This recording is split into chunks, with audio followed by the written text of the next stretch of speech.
Good evening and welcome. Good to see you all again, and I trust we'll gain a blessing tonight as we go through the second and the last in our series this year for the vegetarian way. Who enjoyed last week? Anyone try some of those recipes? Yes? Who tried them? Yep. At home, I mean, in the past week, yeah? How'd it go? Oh, good. Great. Fantastic. Okay, as we do, because we are Christians, we love our Creator and all He's done for us, we're going to ask for those who wish to bow your heads as we pray and ask for His blessing tonight. Our dear Father in heaven, we thank you so much for your love and mercy and for the wonderful opportunity we have to be here tonight. We pray that you'll bless us tonight, Father. May your the knowledge that's been given to us, may it be imparted here, Lord, tonight in a way that will be of interest to all that are present here tonight and those watching online. And may the recipes demonstrated be recipes that will be a blessing to all of us, helping us to improve our health and to eat wisely and for our longevity. And so we thank you for all this information and for these blessings tonight. And we ask this in Jesus' name. Amen. Well, tonight we have as we know, normally we have our, say, 15, 20-minute health talk, and then we're followed by our demonstrations. Tonight we have a visiting minister, Pastor Nathan Tyler, and he's from Victoria, and he's going to share the health message tonight for us. Thanks, Brother Nathan. Thank you.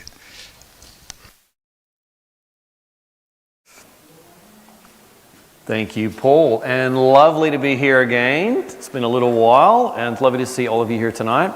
Thanks for taking the time to come, and I'm sure it's going to be great. Today I'm going to take the chance to talk about three things that I like. One is, of course, things to do with our bodies and health. The other one is my children, which you'll see a couple of pictures of my little sweeties from some years gone by. And, of course, drawing a lesson from something that I do outside of my job, and that is with the community. And when I'm here in Schofields, I'm actually on the local Rural Fire Brigade here. So, I randomly may get calls while I'm here. If I'm available here in the office, I'll actually go out. So I do live now in Melbourne, but they still don't mind me being on here in Schofields when I'm around. And so, when you have a problem, when you have a fire, especially a fire where you don't want it to be, you've got to call a fire truck. And so there's something about health that's really interesting, and that's the story of the antioxidant. So I'd like to talk about that. You've probably all heard about it, but inside our bodies, the energy in our food is the sugars and the compounds in our food is released into energy in our body. For a start, it produces heat. That's what keeps us warm. And there's a little cycle that goes on in every cell of your body to release energy. And so it's not really burning like a fire flame, but it's a tiny mini little one, basically. And it does produce heat, and it releases energy for your body to run. So you can think about that as like a tiny little heater inside your cell, and you're getting some heat out of it, and you're getting some energy for the functions of your cells and things, and that's really, really important. That's created to be that way. That's what it needs to be. However, do you know what happens when you have an oxidation or a fire burning? There are products of that, yeah? And so in our bodies, there is a process that's not only just produced by that energy release in your cell, but some other things do that as well, chemically in our bodies. And oxidation produces these molecules, and they're called free radicals. And basically, there's quite a bit of, chemistry in here. But and I'm going to try to be really, present it in layman's sort of language. So if there's any chemists here, please forgive the lack of sophistication. But we're really trying to understand so we can understand for our own health's sake, right? So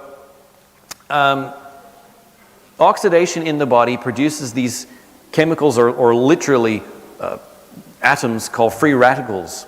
And the free radical then can go on and cause damage to surrounding cells and tissues.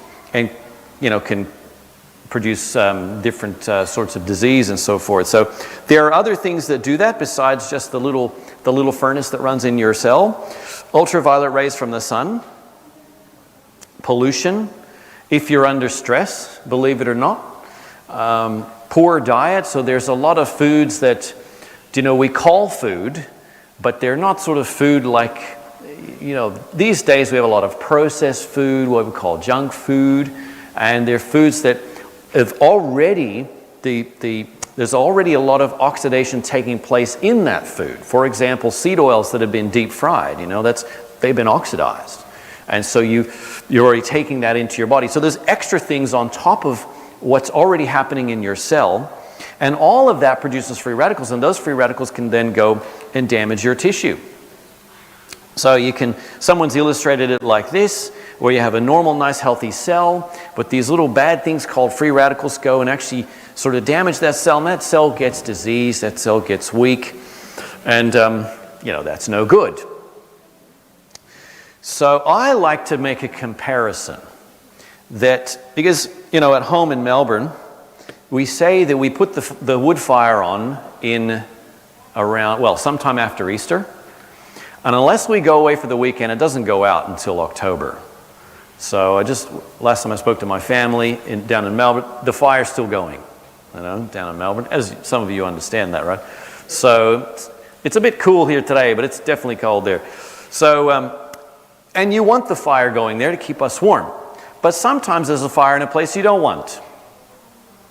So I was out on a fire truck a few years ago here in the Hawkesbury, and we were fighting the big one. Some of you remember, well, we all remember, what am I saying? We all remember that year where there was smoke in the air everywhere all the way through Sydney and it was the big one. So we were out there trying to fight fire with fire. And so you're placing fire in the landscape in a place where you want it to be. But we were there on this day. We were on a track, and we'd burnt all night long. We'd actually worked on a shift, and we'd worked on this road, burning back to the north and the west, and it was just about time to finish the shift, around 6:30 or something in the morning, and the bottom end of that road, as it started going down the mountain, started to be very windy, and that was very difficult. And I remember sitting in the truck, taking a little break, and watching the folks lighting up along the side of the road, and I watched this burning mass of something come off out of one of the trees and floated up in the air, floated across on the wind, and came down on the other side of the road in this curve and land behind a tree. And I thought, this is not going to be good. And I could see of course, the reflectors beside the road, your day and night little markers, and I could see the one on this side was flashing back at me, but I'm sitting inside the truck and it's flashing red and blue light, so there's this alternating red flash coming back at me from the little cat's eye, the little in the reflector. So it was playing tricks with me, but I'm looking at it and it's flashing away, and then I saw some orange start flickering up. And I thought, oh no, that's not what we want, And sure enough, there was a spot fire. So free radicals are these things that there's a controlled release of energy, and that's good, but these free radicals, these molecules can float around, and they can zap where they're not wanted to be. Yeah? So it's interesting, I read that they have a lifespan of only a fraction of a second, but during that time they can do damage even to DNA. And sometimes they'll cause a mutation that then that cell may go rogue. It's doing something it shouldn't do because that free radicals mutated that DNA in that specific cell. So that's no good. Did I show the other? Yeah, not yet. What else can it do? Here's something interesting. Researchers believe that LDL cholesterol, that's sometimes what we call bad cholesterol, only becomes bad when it's oxidized by these things called free radicals. That's interesting to me. So, and I've got a little bit more support on that from the Cleveland Clinic. Oxidative stress triggers plaque to form in your arteries. That's atherosclerosis. Plaque buildup can lead to many different problems, including reduced blood supply to your heart, That's coronary artery disease and heart attack. So the plaques inside the blood vessels can be attributed to oxidative stress. So you have these free radicals going in and damaging tissues, and that leads to heart disease. So there's a link there. What about other things? Neurological disease. Look at this. Cleveland Clinic again. Researchers have linked oxidative stress to many different neurological diseases, including Alzheimer's disease, Parkinson's disease, and multiple sclerosis. Excess free radicals contribute to neuron loss, which can progressively lead to dementia. So there's these things. It's breaking down your body, the actual structures in your body and your brain, and leading to neurological disease. So the idea would be that we want to slow that down, don't we? We want to prevent that from happening. Of course, there's one they haven't mentioned, but as you age, you get wrinkles. Your surface tissues actually change a little bit. That's from oxidative stress. Over the time, it's kind of eating away and changing your tissues. You don't look as young anymore. I'm getting a few of those, and so what can you do? Well, that's oxidative stress. Well, unfortunately, we live on planet Earth, and that's how it works, However, there are things that we can do. It's even linked to cancer. I kind of mentioned already, but oxidative stress damages the DNA in healthy cells, which can raise your cancer risk. So a cancer cell is a cell that is not healthy anymore, and it's been damaged.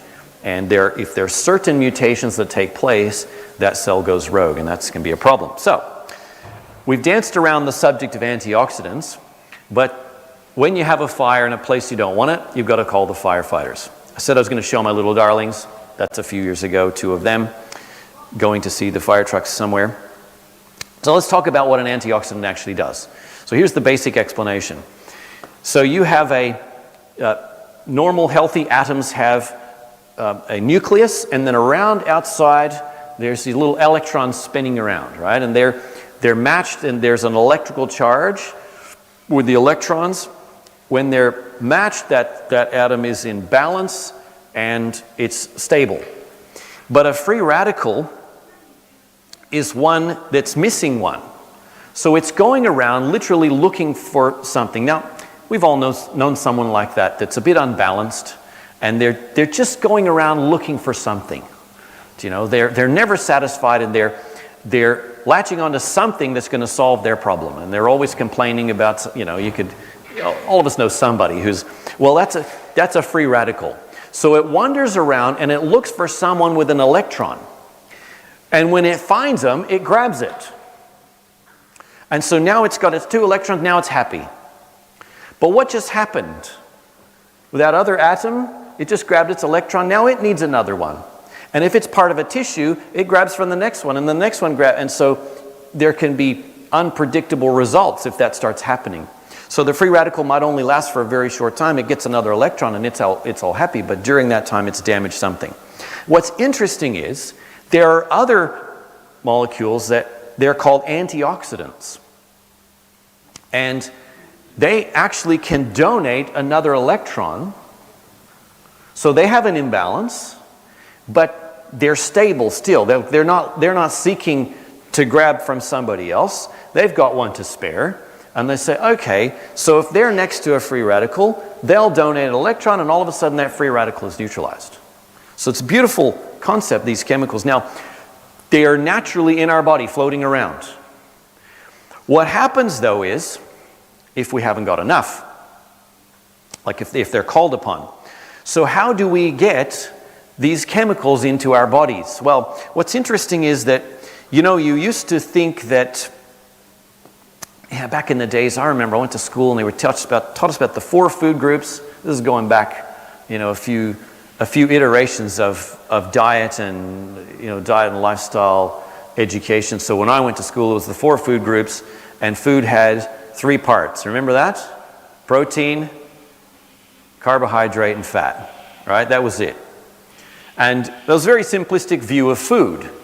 Then one day, someone discovered that there's other things in food, and those other things have a function. For example, the things in food that produce color, what are they for?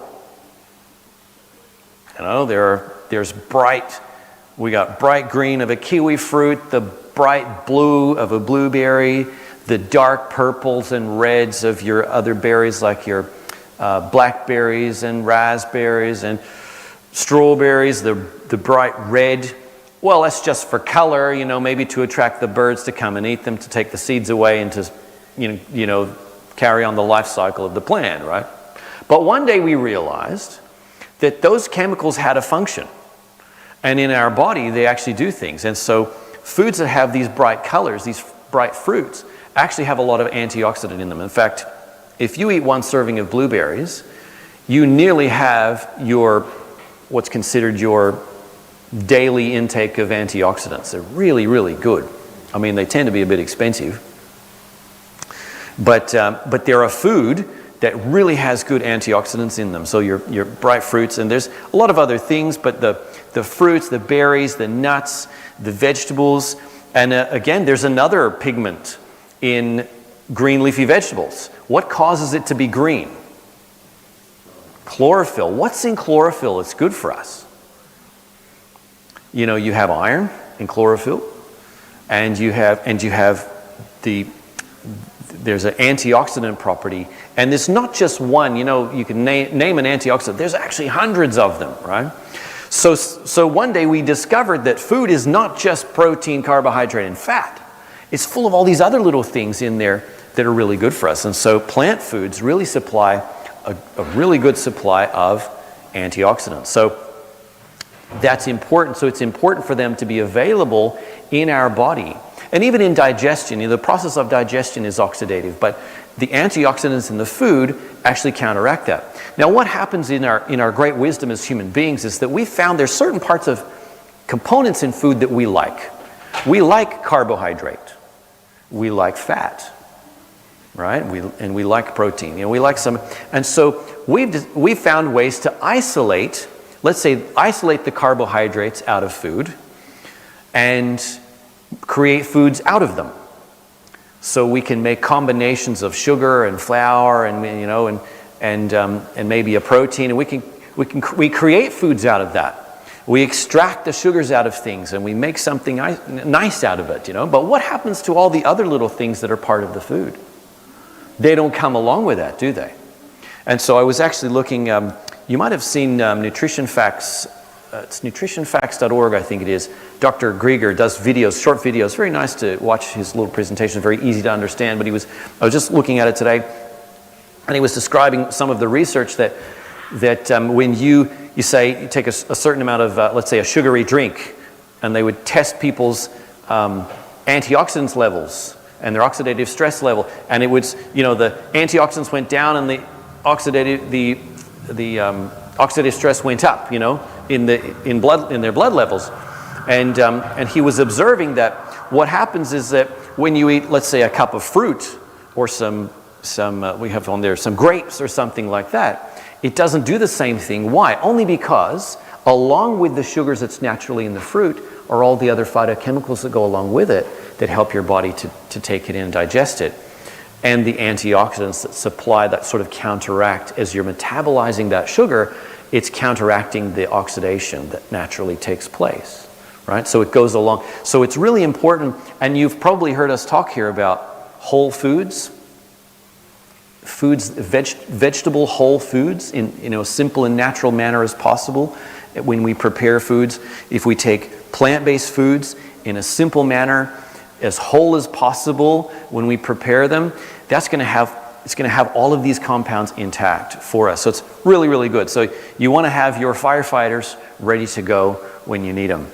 Yeah? So your fruit and vegetables, your plant oils, your nuts and grains, and I know I mentioned oils. It's kind of another subject, but we do want to try to preserve our plant oils without destroying them too much. So the more you heat, or let's see, what is oxidation? It's subjection to heat, oxygen, and light. That's just off the top of my head. That's unscripted today, but those things. So if you take let's say a seed oil, and you subject it to heat, oxygen, and light, it'll oxidate faster. So you do want to have something, your plant oil, ideally that you keep it keep it away from light and excess heat and air. So you notice you'll buy an olive oil, and a lot of times, what color is that bottle? It's actually a dark glass. There's a reason for that. It's actually to keep it from being oxidized by light. If you get, let's say, some of these oils, like a linseed oil or some of the sesame avocado oil, I just know some of those, they'll be cooled, they'll be chilled. And what's the one you get that's always in the, there's another one, it's always in a fridge. It's in a flaxseed oil. What I just said, linseed, don't I? Yeah, so flaxseed oil, yeah, it's the one they often chill. Why? Because it oxidizes and you want to keep it cool, yeah? So you think about that even when you're cooking, you know. So I know people that like to, say, put a bit of oil in a soup. And I've seen cooks will choose, instead of starting the cooking with the oil, you know, they might start the soup with a saute and then add everything. So instead of doing it that way around, they'll actually put the oil in at the end. So that because they're conscious of this, and just little things like that to keep it from oxidizing as much and not producing as much free radicals, but the antioxidants that are in there, you're still getting the benefit of. So there's little tricks like that to think about and to be aware of. Not to make things overly complicated, but just to realize what's happening particularly with our oils and things like that. So they're in the Australian dietary guidelines. I could probably zoom that in a little bit more, but you'll see that in the Australian dietary guidelines, the vast majority of the recommended foods for us to eat, like in the proportions that are recommended for us, the vast majority is from plant origin. So you have your grains on the top left, you have the vegetables and fruit on the right side, and protein sources, selective and limited. And there's certain ones down the bottom right corner. It says only sometimes and in small amounts. And a lot of the things that are down here in the bottom corner that you can just see are things that are pro-oxidative or tend to have not as much antioxidants, more processed. And so the official Australian dietary guidelines are steering us to get more fruit and veg. And that's probably why we're all here anyway, right? We want to know how to get more fruit and veg in to make it healthy, but also something that we enjoy as well. And I always think that's a good thing because getting your veggies should not be a chore. It should be something that you enjoy. And so with our kids, we try to really get them in the mode of a diet that is rich in fruits and vegetables and in different variety of ways so that they're excited about that. If you get them excited about it, then it's always a good thing. And they're more likely to carry that through as they grow up and make choices of their own, on their own about diet, that hopefully they'll persist in some of that so their health will be better. We want them to be able to keep their youth, right? So now, one of the questions is, if we know what an antioxidant is, and we know what some of these chemicals are, would it be possible to just extract them, to put them in a supplement, and then take that supplement, and that'll do you?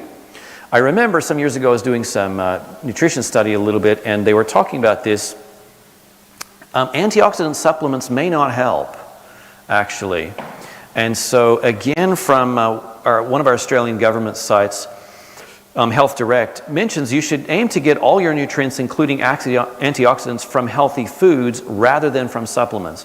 What they're finding is that supplementation, there's something funny going on when you extract a chemical from food, put it in a supplement, and then you take that supplement, and in some cases I read that it does the opposite of what you thought it was going to do when you stick it into a supplement. So I don't know why, and I'm not sure if the mechanism is understood yet, but extracting chemicals out of foods that otherwise would be good in the food and making a pill out of it may not be the best idea. Research suggests that antioxidants taken as supplements are less effective at combating heart disease and some cancers. Isn't that fascinating? So there's something about taking it in the actual food source versus a supplement. High doses of some antioxidant supplements can be harmful. For example, they can oppose the effects of some medicines.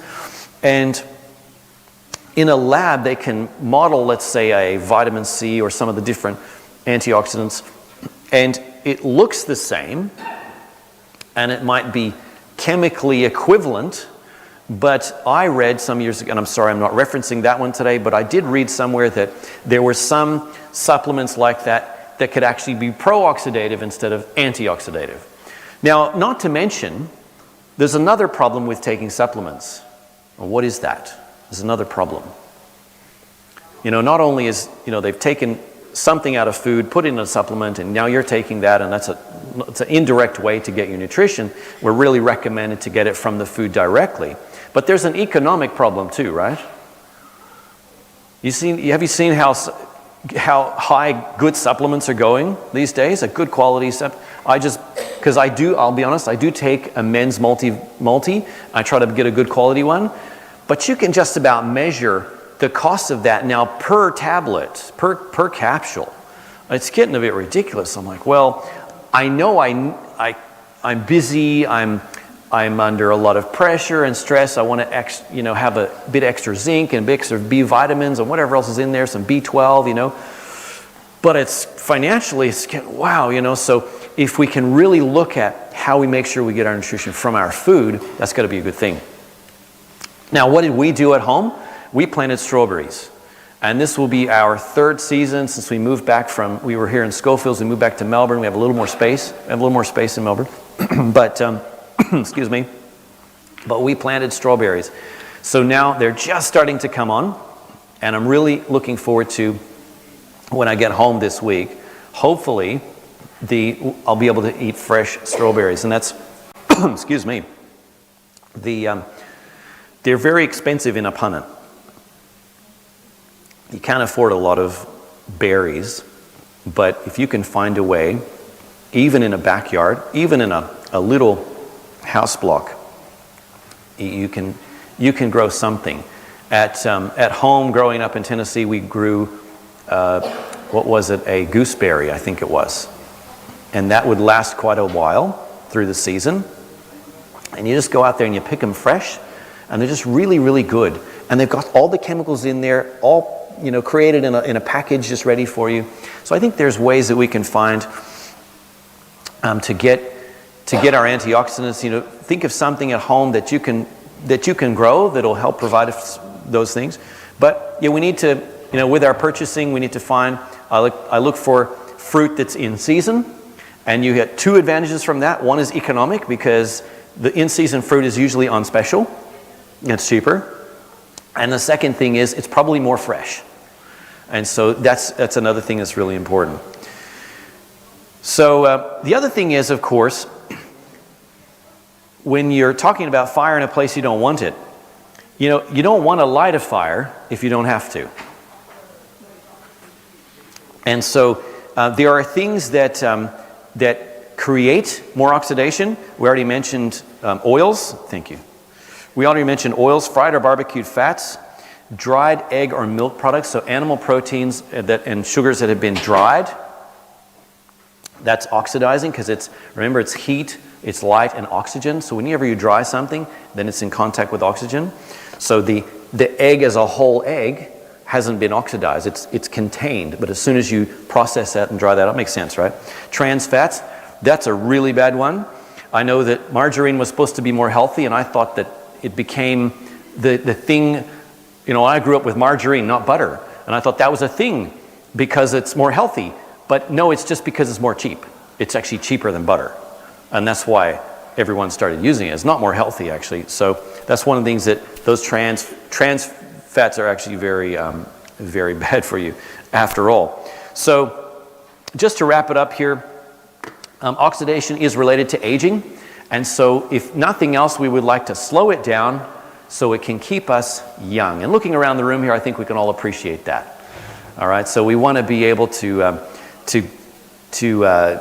be as young and with as much vitality as we can, and of course teach the next generations as well. And so antioxidants are our friends, and so that's why we always say we want to get more fruits and vegetables so we can live longer, live better, live younger, and be happier as well, and enjoy the time we have with our dear ones and our families. It's always a good thing. So let's find more ways to fit them in. And so when you need it, call a fire truck. Thank you.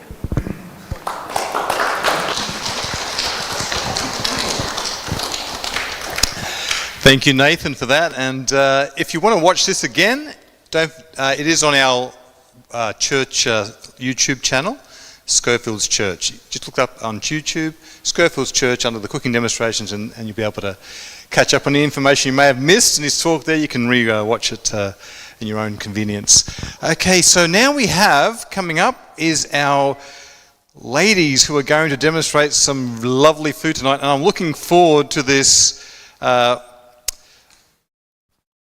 Well, tonight, there's one recipe I'm looking forward to, especially, but the first one is vegan cream cheese, and Tanya is going to take us through that. So thank you, Tanya.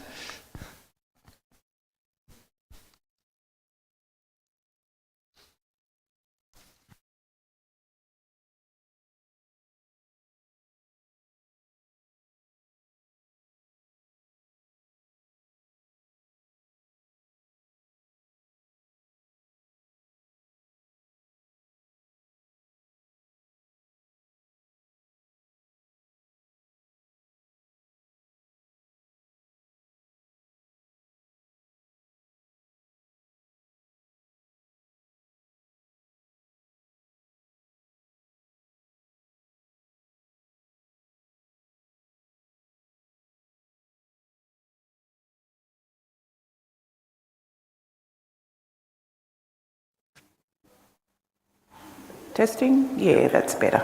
Okay. All right. So, how did we enjoy last week's recipes? Did anyone try them?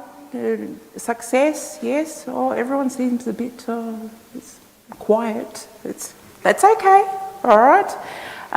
Okay, so as you can see, I'm going to put these gloves. I'll explain what they're here for a little bit later. So what I'm going to be demonstrating tonight is a vegan cream cheese. Okay, who loves cream cheese? Yeah? Yes, okay. Well, this one, so what I've got here, as you have on your recipes there, I've got 1 litre of soy milk. Now, please take note with this. This recipe only works with soy milk, okay? You can't use oat milk, rice milk, almond milk, any of those other plant-based milks. But soy milk is actually the best one that works for this because of the protein content in it. Now, it needs to be at least 7 grams or more. And in the one that I was actually using here, I looked at the ones you can get from Aldi or the ones you get from Coles brand, Aldi brand, and they both had 9 grams. So it will work just fine.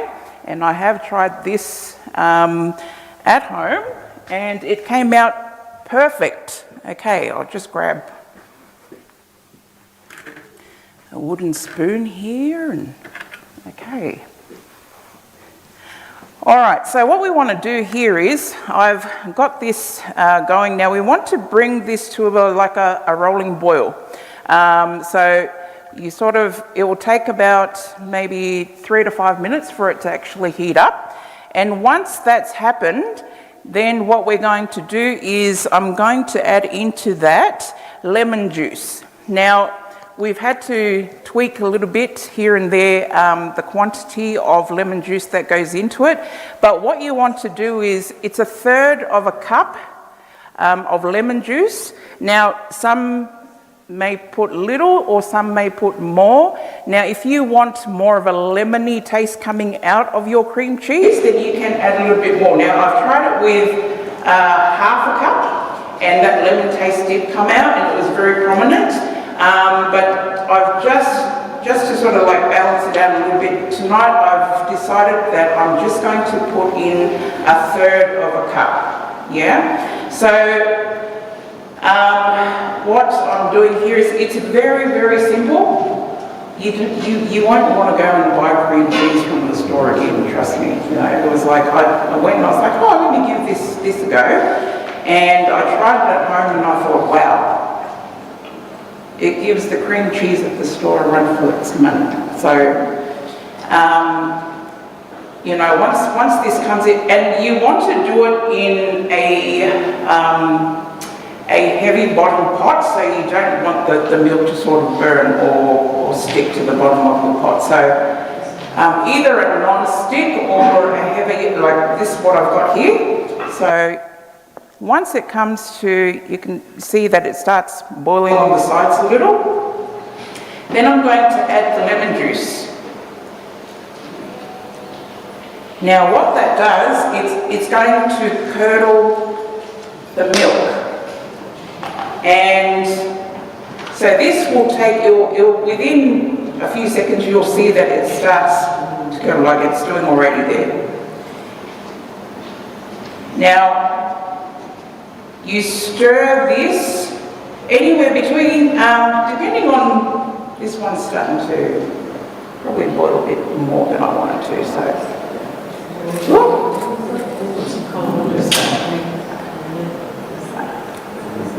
That curdled pretty quickly. So as you can see, this is what we're actually wanting to get out of it. Now, usually once it's starting to curdle, you'll want to turn the heat down really low, and then you'll want to cover your pot and leave it sitting there off for about 5 to 10 minutes. This will continue to do its work of curdling the milk and separating those curdles from the milk, which is the whey. And what we'll get in the end is, what we're actually wanting is that, and that's what basically makes up your cream cheese. So what I'm going to do now is we sort of want to rush the process a little bit, but as you can see here on our display plate, we've got, that's basically the outcome of it. It's good, you know, when you're maybe entertaining some friends and you want to put like a grazing platter together and you want to put something like that on it, that's perfect for it. So at this stage, you can have it then either plain or on your recipe sheet there, I have one option in there to, you can basically add whatever you want to it. After you've got the cream cheese, you can then put maybe dill through it. What I've decided to have here for you tonight is like a garlic and chives. But you can practically make it however you, even if you want it like a sweet cream cheese, you can then, instead of putting salt and the savoury yeast through it, you can then put maybe some dried fruit or something through it and make it something savoury, sweet. Yes. So I'm just going to turn this back on again, maybe just to boil it just a tad bit more, and then that's where our cheesecloth comes in. Do we all have cheesecloths? Ever had cheesecloths? Okay, these, if you don't have a cheesecloth, look, there you can get it from places like your Spotlight. Some places like Woolies or Coles may have them, but if you go to a place like Spotlight, you'll be sure to find these, no problems, and they sell them by the metre. So you can go in there and ask them for cheesecloths, and then they can cut you according to how much you need. So the cheesecloth is basically just there to strain out the liquid, and then you'll be left with what will be your cream cheese in the end. So I think I'm happy with what I've got there. It's starting to boil up again. And now what I'm going to do is, I'm going to strain this. So over a bowl, there we go. And I think I had, just there. Here we are. Okay. So I'm going to put my cheesecloth over. Now you want your cheesecloth to be big enough so that you can close it up and... Okay. Now what I'm going to do is, I've got this here. That's a bit hot. That's okay. Gloves. Good old gloves. Okay. Now, I'm using the gloves tonight because I'm not going to actually sit and wait for it to cool down, otherwise we'll be here all night. And I know you don't have all night to be here.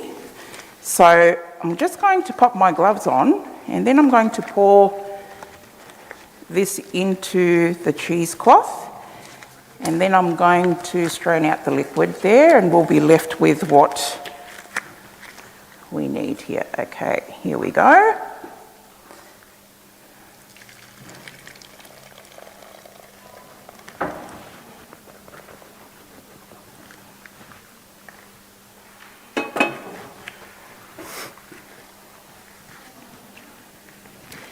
Okay, now out of a litre of milk, you think that a litre of milk is a lot, but you won't actually get a whole lot out of it.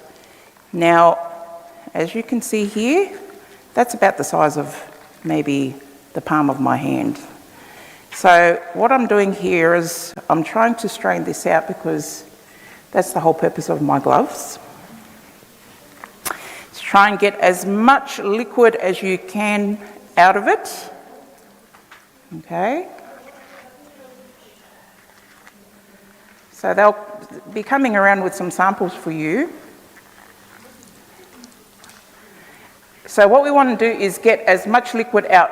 Now what you can actually do is you can either leave it in your cheesecloth, maybe sitting in a bowl like so, and let the liquid actually come out on its own. Maybe overnight you can leave it like that, and then basically you'll come to it in the morning and it's basically ready to use.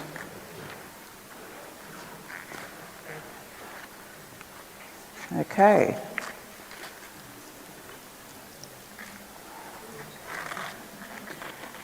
Now with the whey, which is the liquid that's left in your bowl, don't throw that away. You can actually use that and maybe put it in soups or things like that. So I'm not going to throw out my whey just yet, because I may need it in case I need to add some liquid back into the cream cheese. Okay, so I've basically squeezed out the liquid. Now what I'm going to do now, is I'll put this aside,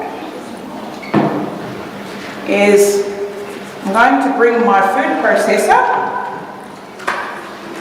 Now, it's a bit, there we go. If you want just a plain cream cheese, nothing really added to it, you can have that. It can be eaten just as is.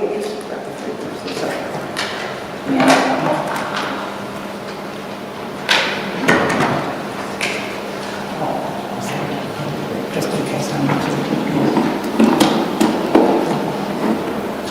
Okay. Into the food processor, I'm going to put what I got out of, which is basically your cream cheese. I'm just going to put that straight in.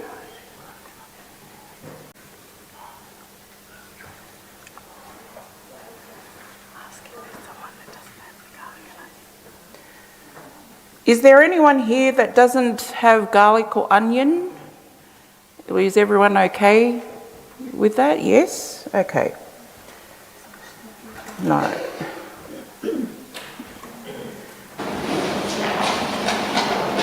Okay. As much as you can get out of your cheesecloth. Now to that, I'm now going to add my salt, teaspoon of salt. And I've got here savoury yeast, which will give it that bit of a cheesy taste, yeah? Okay. And to that, I'm going to add here a vegan butter. I've got here the Nutlex, it's got olive oil in it. So about 2 tablespoons. And that will give it just a bit of that creamy consistency.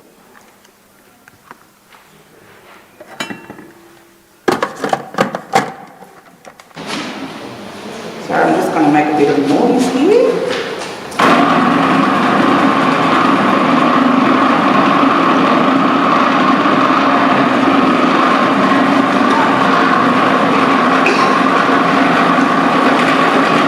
Okay, if you find that once you have processed this, that the mix is a bit dry, now when I say dry, it may look something like that. Okay, that's when we're going to add a little bit of that whey to it, the liquid that we got, that we separated from it, okay? So I'm going to just add a little bit in. Oh, actually, probably, I just remembered. It's here. No, that's fine. So you don't want to add too much, just a little bit, just to smooth it out a bit. And I'm going to turn this back on.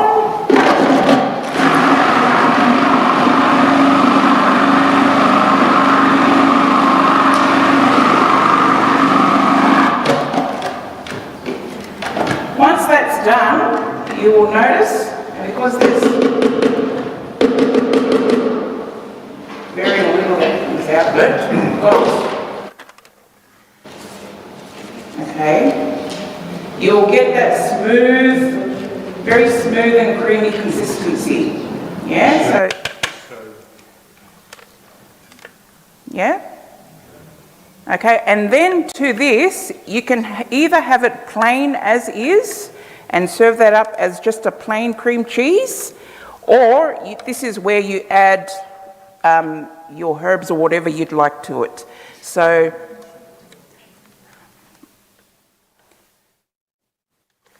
that's what it is, like you want it smooth like that, so it looks like cream cheese there. So to this, what I'm actually adding to this, so that is some chopped chives. And you can put as little or as much as you like. I've got some garlic powder, onion powder, and the Marcel stock powder here, yeah? So you just add that straight in. And no need to actually process that in the food processor. You can just mix it together and incorporate those seasonings in. Then you want to actually pop this into the fridge. It is best when you do it like overnight. If it's an overnight thing, then you'll let those flavours actually sit and do what they need to do, and sort of by the morning you'll enjoy this on toast or with some crackers or whatever it might be that you want to have it with. But that's basically it. That is basically what it is, and then it looks like that. Like it holds its form, but you do, because the longer you leave it out of the fridge, of course, it will soften more. So, you know, you want to sort of have it and then have it placed back into the fridge. But how was it? Very nice. Did you enjoy that? Can I ask a question? Yes. Instead of lemon juice, could you use lime juice? Yeah, you can, absolutely. I've got a trio. Yep, no, absolutely. It does the same thing. It's the acidity that actually makes the milk to curdle. So if you don't have lemons or you don't have limes either, you can also use, some will use vinegar or apple cider vinegar. That also does the job. So, yeah. Any other questions? Yes? If it's plain, can it be used for cheesecake? I haven't tried this actual recipe in a cheesecake, but look, it's probably one that would have to actually try to see whether it actually works. But yeah, I wouldn't be able to tell you whether it actually works in an actual cheesecake because I haven't tried it with this actual recipe. So, yeah. As to whether it will hold its form well enough, yeah, that's one thing. So, I'd have to sort of give it a go and see what happens. Yeah, but that's what it comes out to be and what you've tried. Don't worry, we've got vegan cheesecake coming up.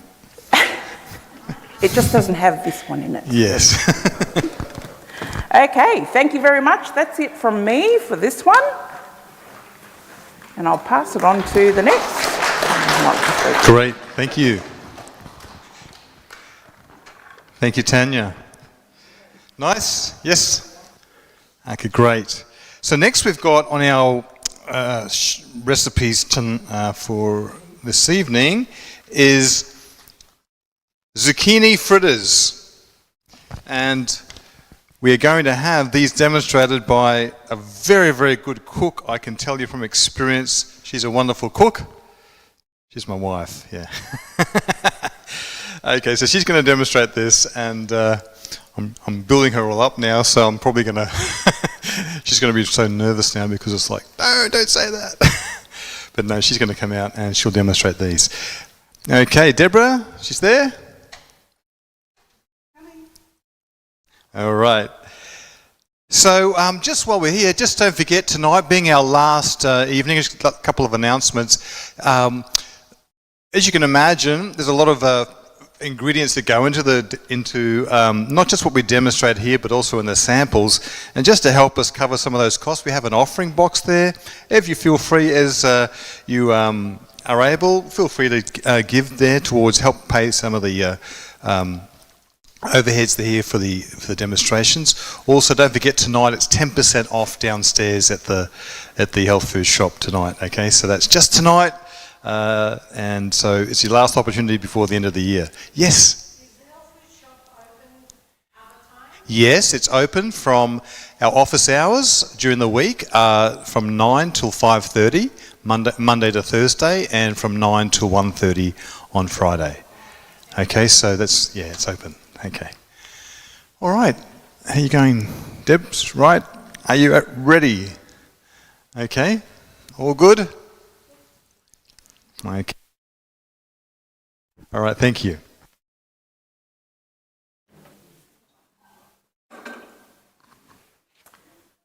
Okay. So the recipe for tonight is zucchini fritters, and it's a vegan zucchini fritter. So I'll do that one first, and then I'm going to tell you about another sour cream. I'm not going to demonstrate the sour cream, but you do have it in your recipes because it's basically just blending up the ingredients, so it's very simple. But we're going to serve the fritters with the sour cream. So we've done sour cream before, but this is a different one. It's made from tofu. So the zucchini fritters, we start with grated zucchini, and I grate them on the larger setting on the grater because you want to be able to see them in the mixture. So just put that in the bowl.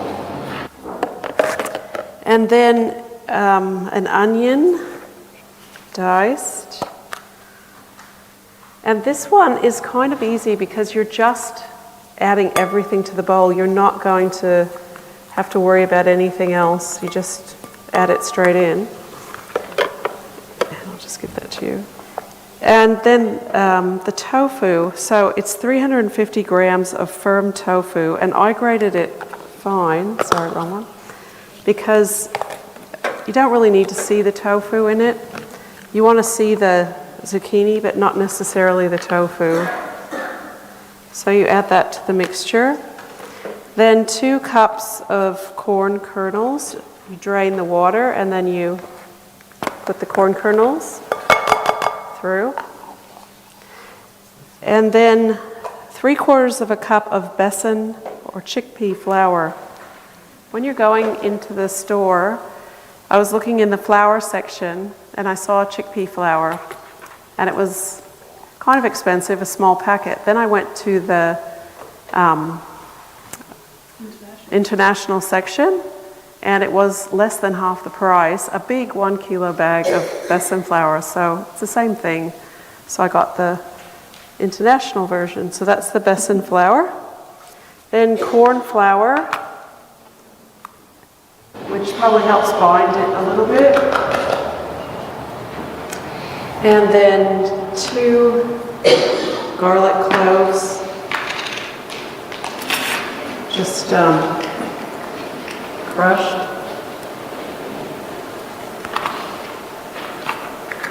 2 teaspoons of onion powder.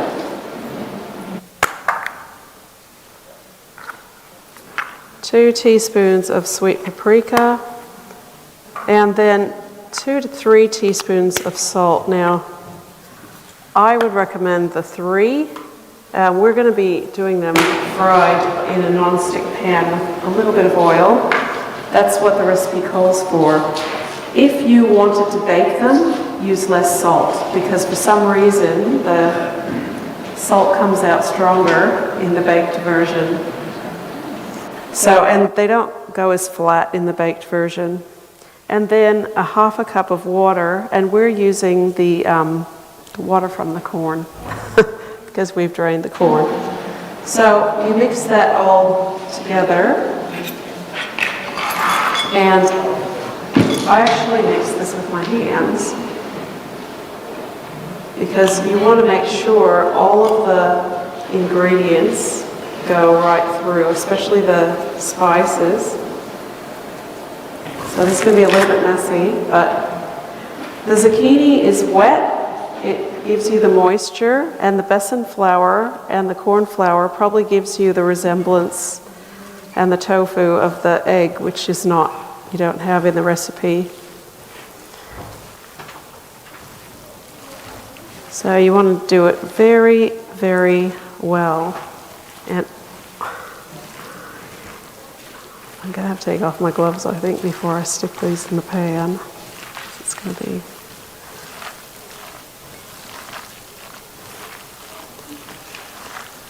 So what gives it the yellow colour? Besan flour. So the flour itself is slightly yellow. And then there's paprika in here as well. Okay, so that's probably as good as it's going to get. But I'm going to take off the gloves because I'll be spooning it into the fry pan. So we're just going to use a little bit of oil. And before I put it into the fry pan, I just wanted to show you. It comes from this book. This is the recipe, and it's on the front cover. So we sell this book in the store. 10% off tonight? I think the cookbooks we have 20% off tonight. Ooh, 20%. So the food is 10% off, but the cookbooks are 20%. Okay, so I put a little bit of oil in the fry pan. So do you use canola, vegetable, olive oil, or you use sunflower oil? Or? Okay, on these ones, we used rice bran oil because it has a low heat, like a smoke. Yeah, smoking point, low smoking point. No, it's high smoking point, isn't it? Yes. It has a high smoking point. In other words, it can tolerate heat better than other oils. Okay, so you just put about a spoon in, and then you flatten it with the spoon. So that's about how much they are. And then you just flatten it with the spoon. So I'm just going to do one batch through here. And it is kind of like falling apart, but once it cooks, it does hold together.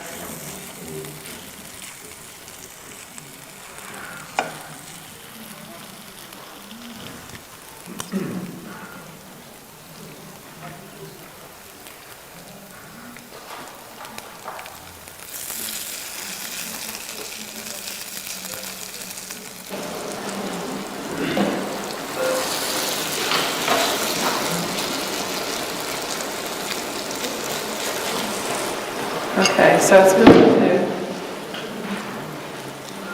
take a little bit to cook through. I don't want to flip them before they're ready or they will fall apart. So how long roughly per side? 3 minutes? 2 to 3 minutes. So while that's cooking, I might just tell you about the tofu sour cream. So with the tofu sour cream, you need to use the silken tofu, and the packets I used were 300 grams. Then you have raw cashews, lemon juice, 1 teaspoon salt, or if it's not salty enough for your taste, you can add more. 1 teaspoon of onion powder, half a teaspoon of garlic powder, and then we used fresh chives in our dip. With the fresh chives, you want to blend everything but the fresh chives. At the very end, you would just probably pulse the blender because you don't want a green dip. You want it just to have the chives through it. But I ended up just chopping the chives fine and just mixing them through. I didn't want to take a chance and ruin the dip. So that is basically it with the tofu. So we're going to, tofu dip, we're going to serve with the tofu dip. And that one, that recipe for the tofu dip sour cream is in this cookbook that we also sell.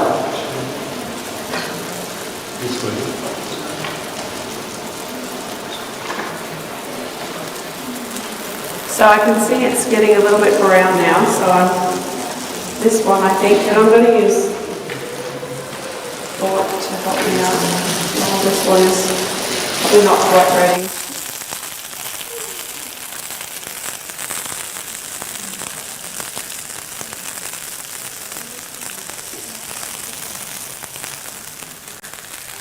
I think when you start, like the first batch for the fry pan to heat up, you have to leave it a little bit longer as you're going. It doesn't take as long. It's like pancakes. Sorry? Like pancakes. Yes. The first few are terrible. And then you burn the last 3. Yeah, I it's do like at least. Sometimes when you're making pancakes, the first one is not the nicest. So, yeah, see, that's not wanting to flip. There we go.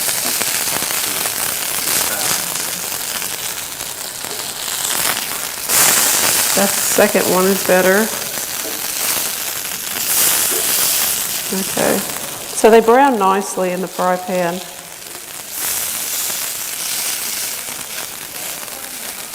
So you can do them in the oven, but like I said, they won't be as flat and they will be more salty, so you would use less salt.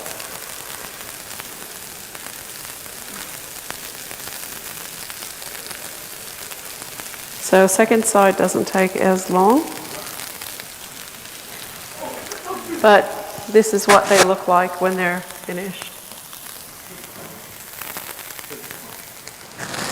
This one.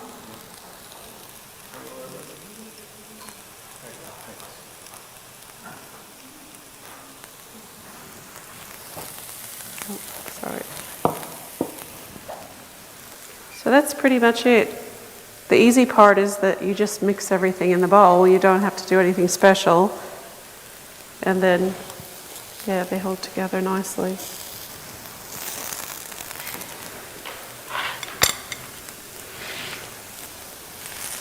I think this first one is not the best. The second one is a little bit better. It is, that's what we were saying. So I might take the second one out first. This first one is not so good. So that's pretty much it for the fritters. They're easy to do, and it's kind of like a zucchini and corn fritter in one.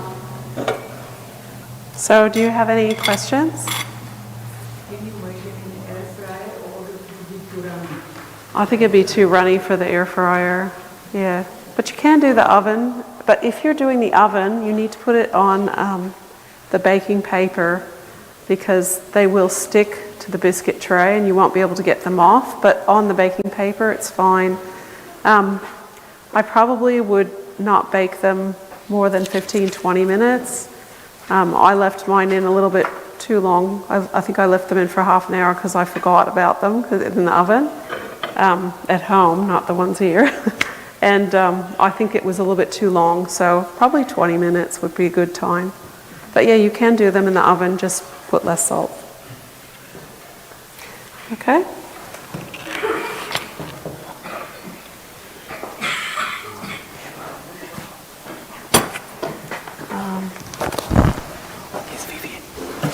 Okay.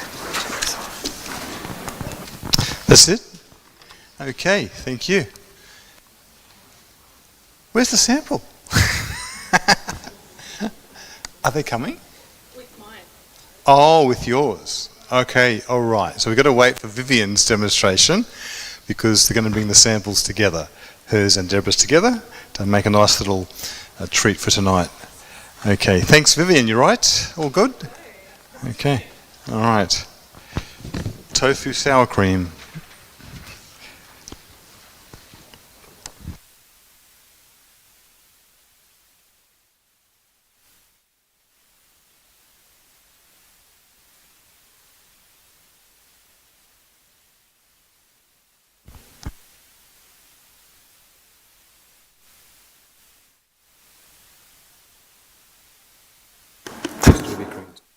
Okay.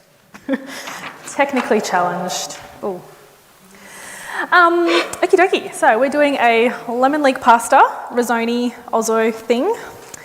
So yes, if a recipe calls for orzo or risoni, it's the same thing. It's pasta that looks like rice, basically. So we are going to start by getting this thing on. Okay, we have liftoff. Make it a bit wider. Okay, so we'll get that heating up, add a dash of oil. I think this is rice bran, but feel free to use whatever you like, or you could just use water if you want to avoid using the oil altogether. Just make sure you have a good non-stick pan or pot to use. So we'll just get that heating up. So yeah, I've got some leeks here. They've just been thinly sliced. Apparently they're really good for preventing and helping with anemia, which I just realised because I'm totally anemic, so this is really good for me apparently. So leeks are really good for that, plus a whole lot of other health benefits, but that's apparently one of their main goodness benefits. And then, as I said last week, I love lemon. Sweet, savoury, doesn't matter. Lemon is good. So we've got an entire lemon, rind, everything. All you do is as you're slicing it, just pull the seeds out. Otherwise, just wash it and slice it. Okay, that I can hear is starting to sizzle a little bit, so we'll add our leek in. Let's get that in there. Leek and lemon go straight in. And those to Rosetta, she's doing a great job. Okay, so we'll just get that stirred through and we'll just add a nice pinch of salt in with that.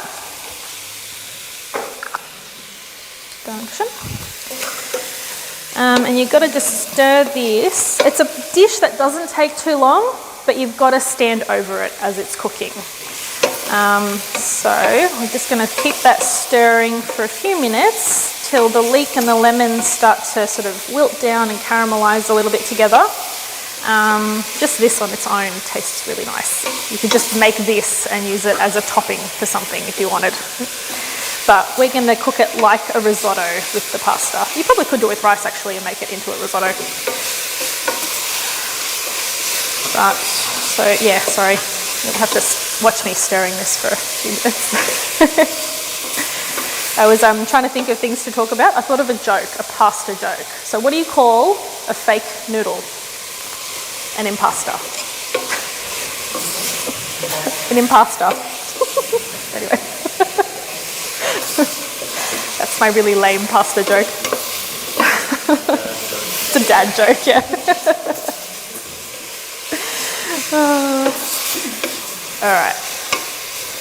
Sort of starting to wilt down a little bit here.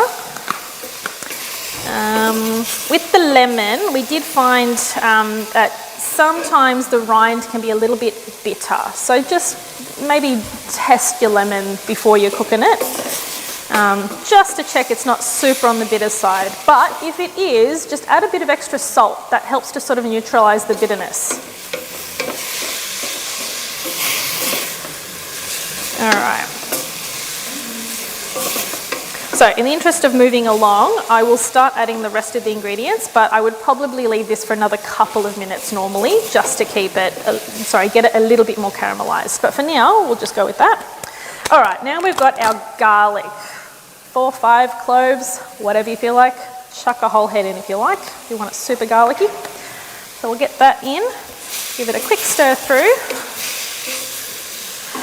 And then we'll add our risotto pasta. So I don't know if you'll see it as I'm pouring, but it kind of just looks like rice.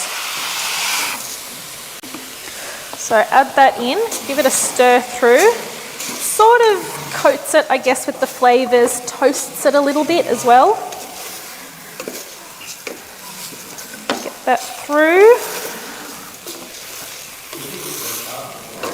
This one I think just came from Coles or Woolies. It's the Barilla brand. Aldi doesn't sell this type of pasta, but I have made this recipe with other pasta types as well. So it's not the be all and end all if you don't have this specific type of pasta. Okay, so we've got that mixed through. And now I've got some veggie stock here, or chicken style stock, or you can add a bouillon cube, whatever you've got. Give that a quick stir through. Oh, that's our little display there. And then we'll add our water. So I think your recipe says a litre. You might need a bit more than that. So I'm going to start with this jug, which is actually a bit more than a litre to start with. And fill that about halfway, just in case I need some more. And we just get that cooking. So on the packet, this pasta says it takes 12 minutes to cook. So that's kind of what you're doing now, is just waiting for that 12 minutes for the water to absorb.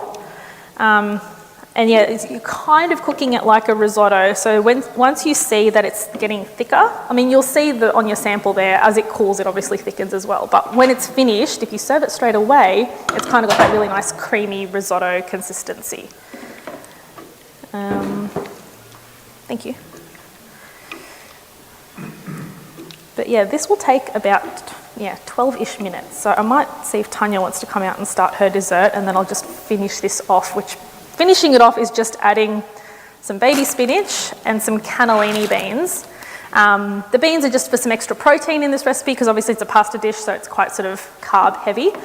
So the protein in the cannellini beans just sort of make it a full meal. And the spinach as well, just for extra greens and iron and whatever else. It's like a salad in there. Oh, sorry, this is drained tin of beans. These are Aldi. Yeah, so that's kind of it. Any questions? Any comments? Yeah, feedback? Yes, we're good? Happy? Okay. Wonderful, thank you. I'm just going to stand here. Okay, so now so it's another probably about 10 minutes to go or so with that one. Sorry.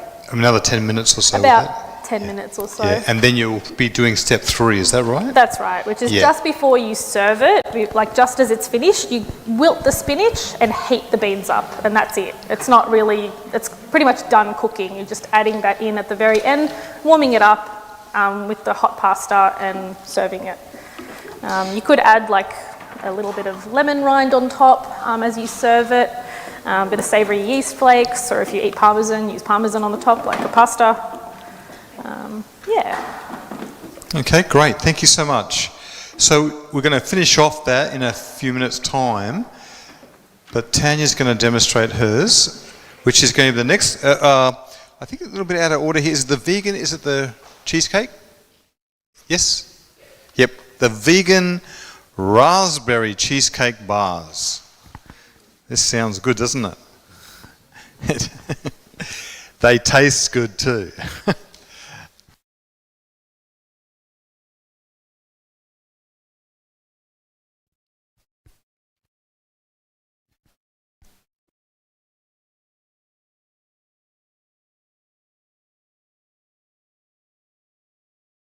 Okay, so you're going to have, will the timing work here?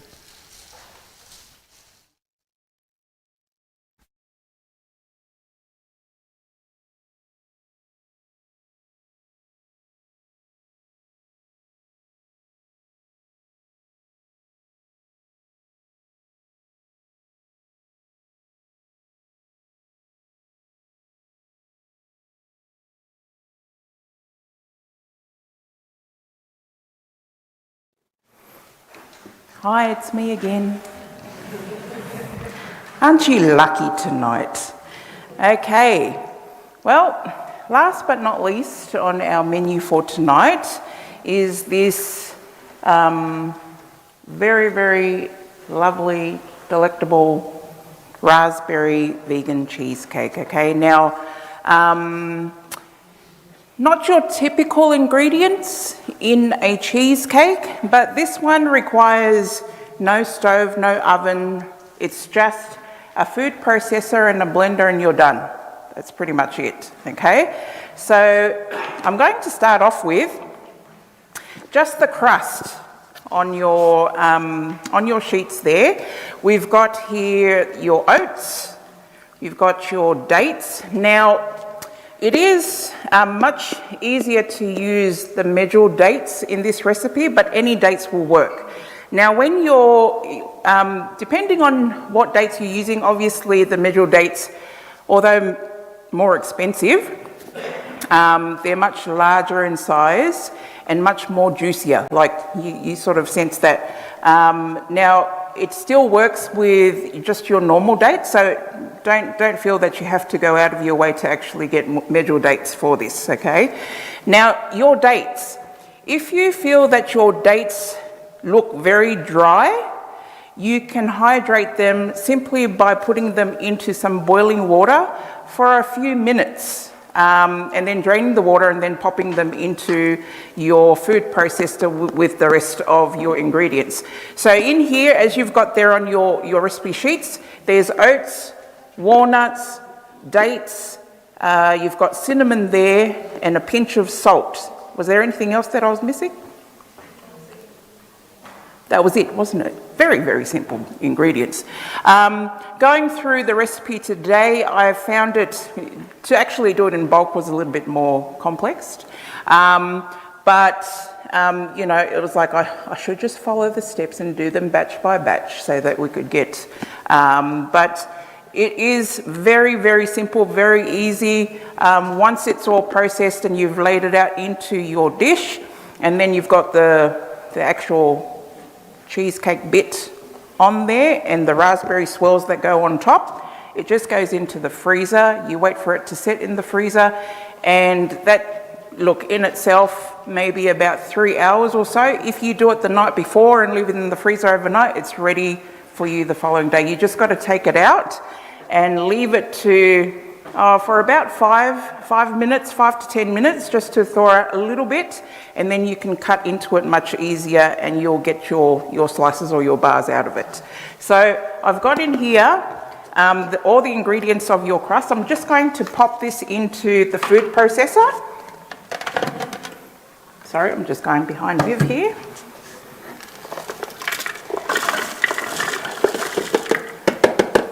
Now, it does make a very big difference if your dates are dry.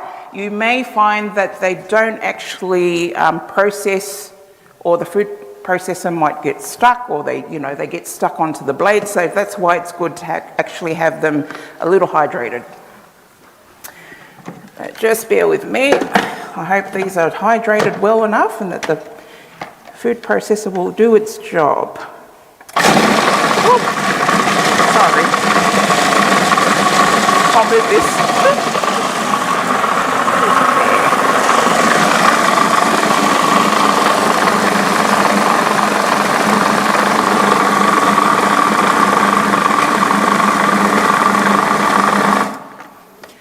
If you have a good food processor, you will have no problems. Sometimes you'll have some food processors that just make the ingredients go round and round and don't actually do the job. But as you can see here, that's what you're wanting out of it. So it's not too wet and it's not too dry either. Okay, so once that's done, I might just pop this here. Okay, I do have a dish here. I could just grab that dish there. Oh. Thank you. Okay. Now, I've actually lined my dish with just some. Now, It'll probably fit into a little bit of a bigger dish, and you'll find that you don't want the base to be too thin, but you don't want it to be too thick either, okay? So, but just to show you, I've just gotten this size dish for now, and then I'm going to pop the base straight in. I'll just pop the whole thing in.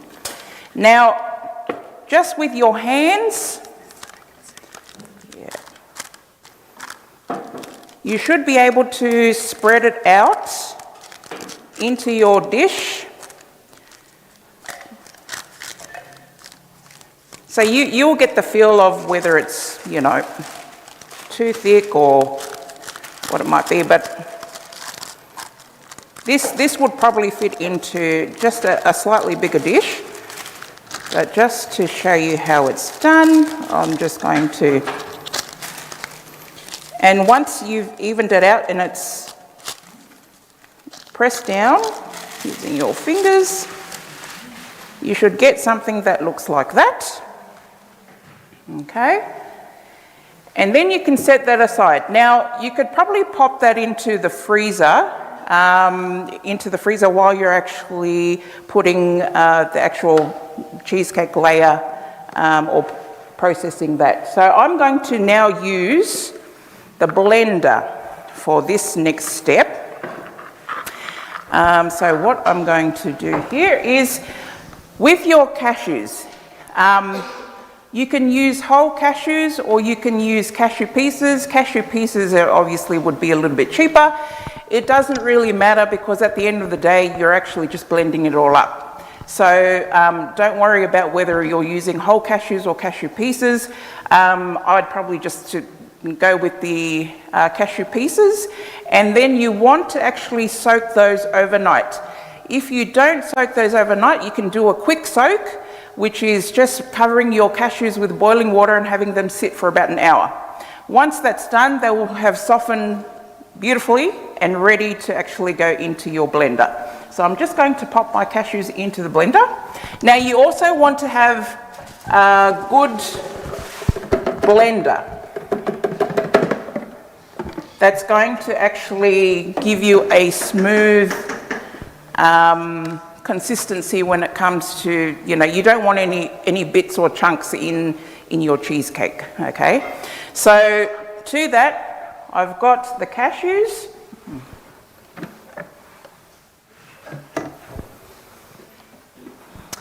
I've got lemon zest. I think a lot of our recipes tonight have lemon somewhere, right? So I pop these, it's pretty straightforward. You just pop everything straight in. Then I've got the lemon juice. And Vivian's put in that, I saw that spinach go in, is that right? Sorry, I'll just quickly wrap up here. So the risotto, the pasta, I guess, it felt like it was done. If I had a spoon here, I'd probably just test that it's all cooked through. I'm guesstimating that it was done. I just added my tender beans in, the pile of spinach, which is wilted down to basically nothing now, so you could add more now at this point if you wanted to, if you wanted extra spinach in it. That's it. That is now ready to serve. So you can see it's really creamy when it's just finished off the stove. So that's it. I'll give you back to Tanya. Okay, thank you, Viv. So I've popped in my maple syrup as well as my coconut oil. Now, depending on how you like, whether you like the taste of coconut, if the coconut oil, you can get either the extra virgin coconut oil, which will have a very strong coconut taste in it. If you do not like it, then you need to get the refined coconut oil, which is just a neutral taste. So that's what I've actually used here, is just the neutral coconut oil, so it doesn't actually have too strong a coconut taste to it. Now with your coconut milk, I recommend for this recipe that you use either organic coconut milk or a brand that is a really good brand. Now, I tend to use the Cara brand. So for those that know the Cara brand is pretty good. And then this one here is actually a Coles organic coconut milk. The reason why I say this is you do not want a coconut milk that is runny. So what you want to actually get is, we've got here 1 cup of coconut milk. What you want to do is the cream that's on top, that's exactly what we're looking for. If you get something that's too runny, your cheesecake won't turn out. Okay, so coconut milk, organic one is probably the best one to go with, which is what I've got here. You scoop out the top, so the cream that's on the top, that's what you really want. And if there is liquid down towards the bottom, you can use a little bit of that, but you don't want that all in your mix. Okay, so this is 1 cup of coconut milk.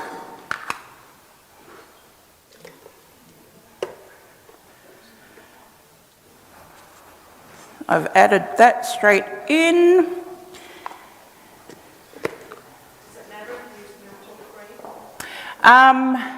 Look, in this recipe, it does ask for milk. Cream may be more on the heavier side of it, but the milk, I guess, as I'm saying, like, you know, you sort of, I don't think it would make too much a difference, but you'll probably find that maybe the consistency of it may be a little bit richer if you're using the cream, yeah? Okay, so I'm going to just blend this up.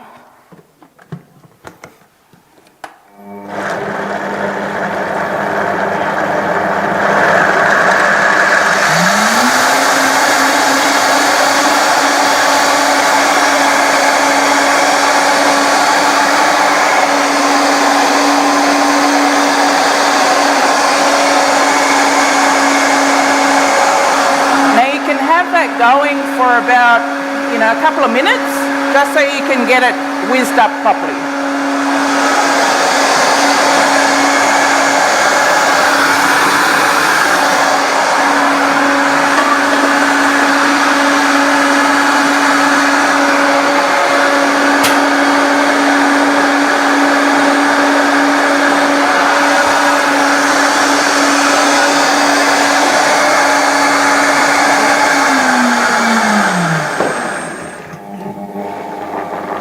Okay, with the Vitamix, it tends to blend it up fairly quickly for you, and you'll get a very smooth consistency just like so. Okay. Now with that, I'm going to pour that straight on top of my base.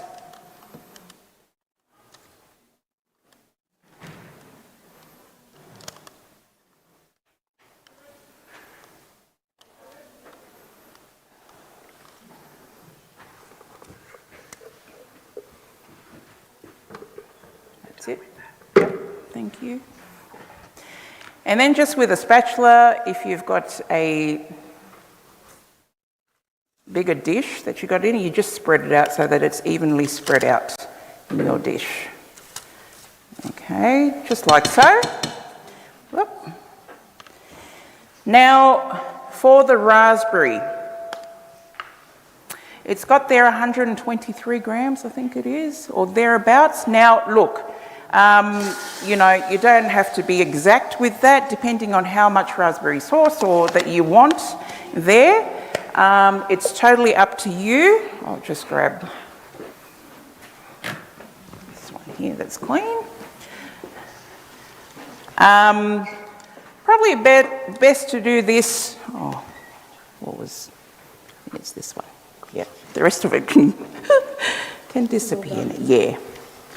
Okay, so you can use fresh raspberries or you can use frozen. It's totally up to you, whatever is cheapest. It will do the same job, so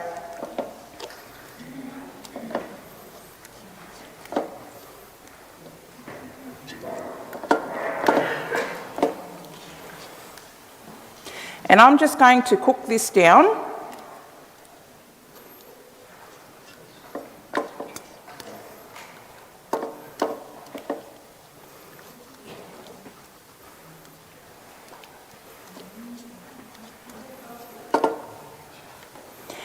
And just in case your raspberries may be a bit tart, I'm going to add some maple syrup to it, just to sweeten it up just a tad, okay?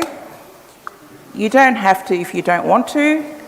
If you like that tartness in the raspberries, you can just leave as is. You're just cooking it down, and as I'm doing that, I'm sort of like trying to mash these raspberries as well. So, how do you like it?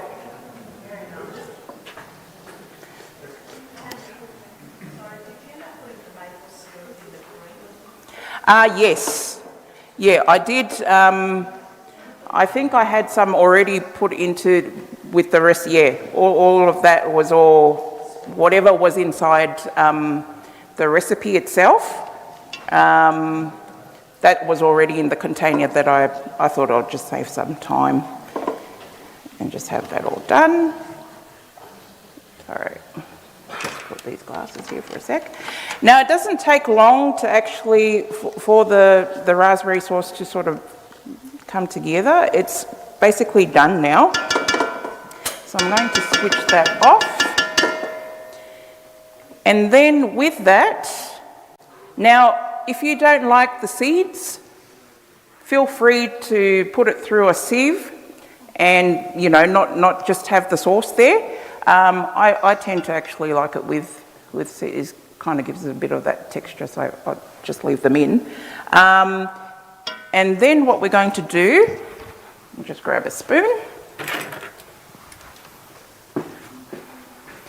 This is just to make it look pretty. Okay. So with that, I'll just move this a little bit closer. We're just going to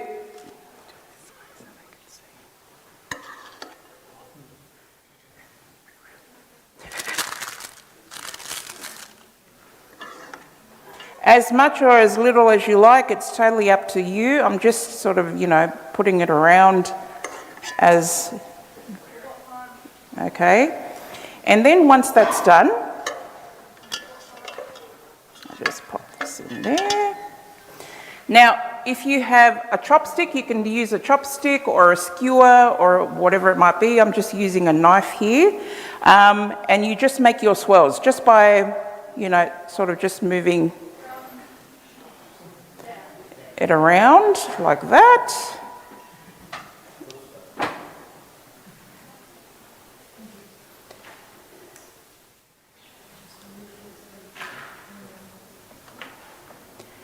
And that's basically it. What you've got there then is your cheesecake ready to go into the freezer, and you're just going to freeze that at least for 3 hours, 3 to 4 hours, and then it will be ready and set to, and you can just bring it out.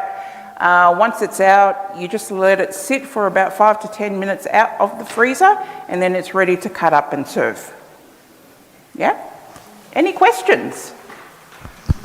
Very good. No? You all enjoyed it? Very How's good. That? Thank you, Tanya. Yeah, that was my favourite tonight. After my wife's, I mean, of course. Okay, so Deborah's got one more, yeah? Well, that's it. Okay, all right. Thank you very much. That's it. So thank you, everybody. I'd like to come out. Thank you. This is all the cooks tonight. Just come forward, please. Thank you. Thanks, Vivian, Deborah, Tanya. Thank you very much. And Rosetta. Huh? Yeah, behind the scenes, of course. Rosetta helping out there. Thanks, Zephaniah, and the other helpers in the back there as well. Lani and Georgia, Kiki, thank you very much. And Say, there she is. And any more? We got one more there? And Paul, thank you, Paul. Oh, and who's that? Teddy. And Teddy as well, he's the morale booster back there, all right? And the mascot, yes. Oh, and Stella's back there too. Stella, come on. Come out. All right. That's it? Okay. Well, thank you, everybody. Did you enjoy that? That's great. So we thank you for coming, and this is, as we said, this is the second and the last for this series for the year. Next year we're starting again in May. I think May is it next year. So we'll keep you posted. If you haven't put your name down to keep posted, just make sure it's down there, and we'll let you know when the next one's on. And invite your friends along as well. Anyone who would like to find out more about a healthy way of cooking and eating and living, they're more than welcome to come along here at our cooking demonstrations. So with this now, don't forget, tonight 10% off at the shop for the food. And what do we find out about the cookbooks? 20% off, yeah, or for all books down there, but 20% off tonight as well. So thank you very much. With this now, I'd like to just invite us to bow our heads as we thank the Lord for the evening. So, dear Father in heaven, we thank you so much for your mercy and love, Lord. Thank you for all these wonderful recipes tonight that have been presented here. We thank you for providing this knowledge that not only makes it healthy for us, but also enjoyable for us as well. So may you take care of everyone here tonight. Take us all home safe. Keep us safe and sound until we meet again, and we commit ourselves into all that we are and have to your keeping. In the name of dear Jesus, amen. Thanks everybody. Good night. God bless. Until next time. Bye-bye.